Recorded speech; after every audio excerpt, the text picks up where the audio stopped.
मंचर नगरपंचायतची निवडणूक 2 तारखेला पार पडली. उद्याच्या येणाऱ्या 21 तारखेला मतमोजणी आहे. तर प्रशासनाची तयारी कुठपर्यंत आली आहे? कशाप्रकारे व्यवस्था लागली आहे मतमोजणीची? तयारी पूर्ण झालेली आहे. कर्मचाऱ्यांचं 2 टप्प्यामध्ये प्रशिक्षण पण झालेलं आहे आणि पुरेसा पोलीस बंदोबस्त आहे. 2 ठिकाणी बॅरिकेडिंग असेल.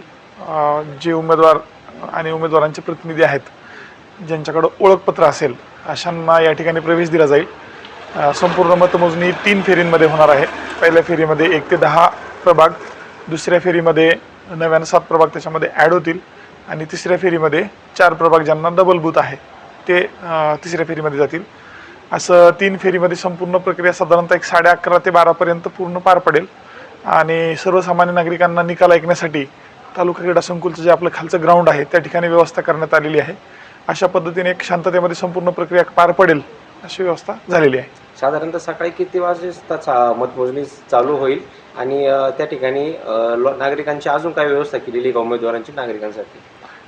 सकाळी 10 वाजता सगळी मतमोजणीची प्रक्रिया सुरू होईल आणि आपल्याला सांगितल्याप्रमाणे नागरिकांना खाली क्रीडा संकुलच्या ग्राउंडवरती साऊंड सिस्टीम वगैरे बसवण्यात आलेली आहे, जेणेकरून त्यांना वेळेत अपडेट मिळत जातील.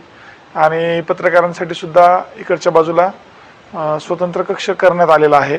त्या ठिकाणी एक डिस्प्ले असेल, जेणेकरून वेळेमध्ये सर्व बातम्या त्यांना पोहोच करता येतील आणि नागरिकांपर्यंत माहिती पोहोचेल. एकूण किती टेबल या व्यवस्थेमध्ये असतील?